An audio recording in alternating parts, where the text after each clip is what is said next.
Would you like to bring into your life more power, obtain the power consciousness, manifest better health, get the health consciousness, more happiness? Live the spirit of these things until they become yours by right? It will then become impossible to keep them from you. The things of the world are fluid to a power within man by which he rules them. You need not acquire this power, you already have it. But you want to understand it, and you want to use it.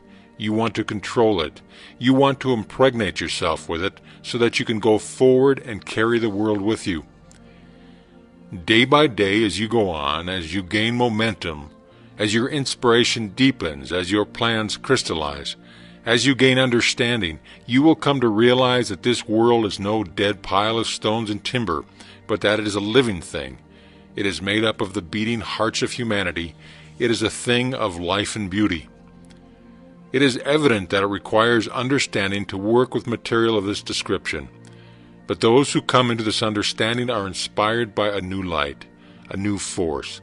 They gain confidence and greater power each day.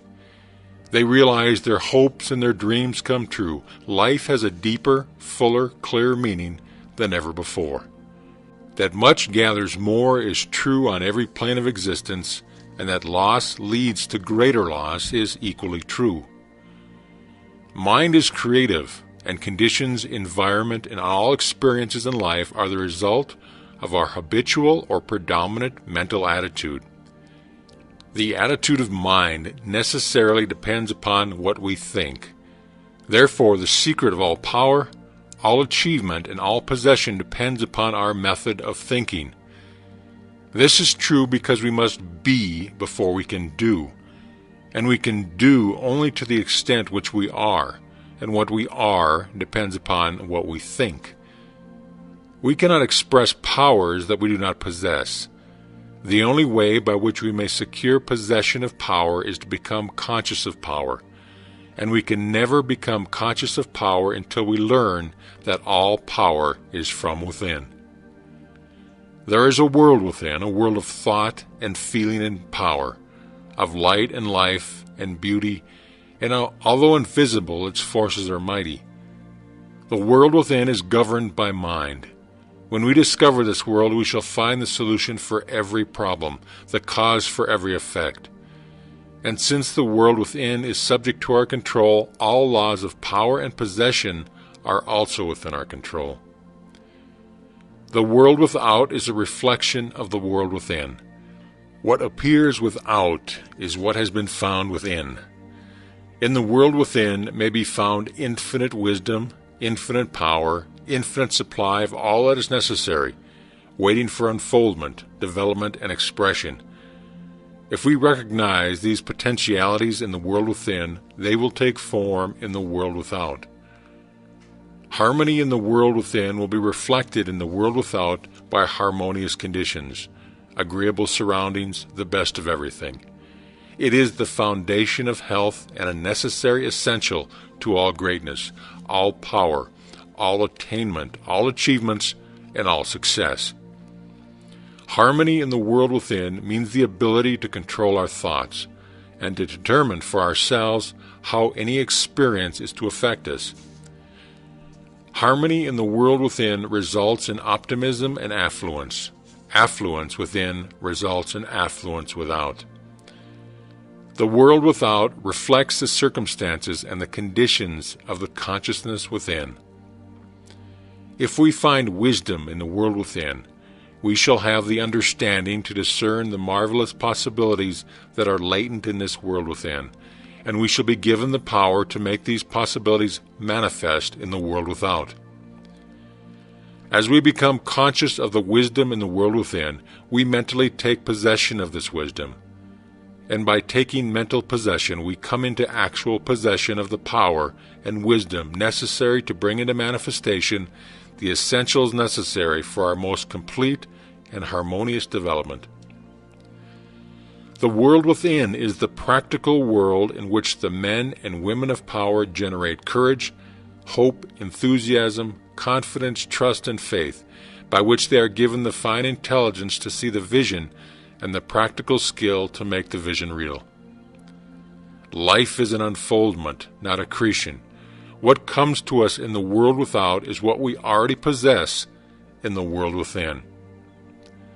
All possession is based on consciousness. All gain is the result of an accumulated consciousness. All loss is the result of a scattering consciousness. Mental efficiency is contingent upon harmony. Discord means confusion. Therefore, he who would acquire power must be in harmony with natural law. We are related to the world without by the objective mind. The brain is the organ in this mind, and the cerebral spinal system of nerves puts us in conscious communication with every part of the body. The system of nerves responds to every sensation of light, heat, odor, sound, and taste. When this mind thinks correctly, when it understands the truth, when the thoughts sent through the cerebrospinal nervous system to the body are constructive, these sensations are pleasant and harmonious. The result is that we build strength, vitality, and all constructive forces into our body. But it is through this same objective mind that all distress, sickness, lack, limitation, and every form of discord and inharmony is admitted into our lives. It is therefore through the objective mind, by wrong thinking, that we are related to all destructive forces. We are related to the world within by the subconscious mind. The solar plexus is the organ of this mind. The sympathetic system of the nerves presides over all subjective sensations such as joy, fear, love, emotion, respiration, imagination, and all other subconscious phenomena. It is through the subconscious that we are connected with the universal mind and brought into relation with the infinite constructive forces of the universe.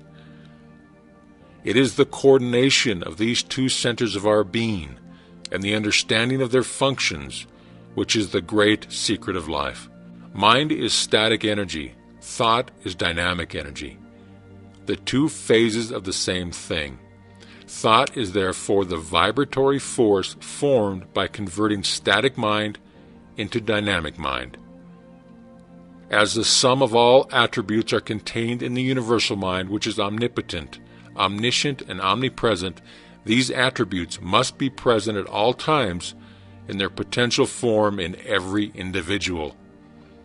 Therefore, when the individual thinks, the thought is compelled by its nature to embody itself in an objectivity or condition which will correspond with its origin. Every thought, therefore, is a cause, and every condition an effect. For this reason, it is absolutely essential that you control your thoughts so as to bring forth only desirable conditions. All power is from within and is absolutely under your control. It comes through exact knowledge and by the voluntary exercises of exact principles.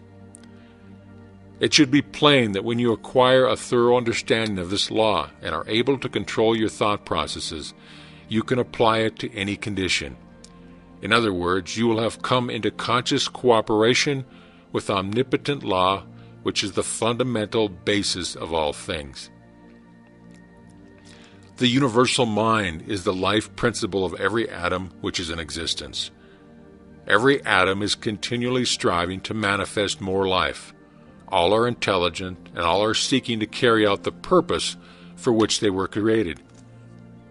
A majority of mankind lives in the world without. Few have found the world within, and yet it is the world within that makes the world without. It is therefore creative, and everything which you find in your world without has been created by you in the world within. This system will bring you into a realization of power, which will be yours when you understand this relation between the world without and the world within. The world within is the cause, the world without the effect. To change the effect, you must change the cause. You will at once see that this is a radically new and different idea. Most men try to change effects by working with effects.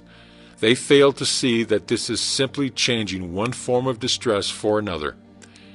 To remove discord, we must remove the cause, and this cause can be found only in the world within. All growth is from within. This is evident in all nature. Every plant, every animal, every human is a living testimony to this great law. And the error of the ages is in looking for strength or power from without.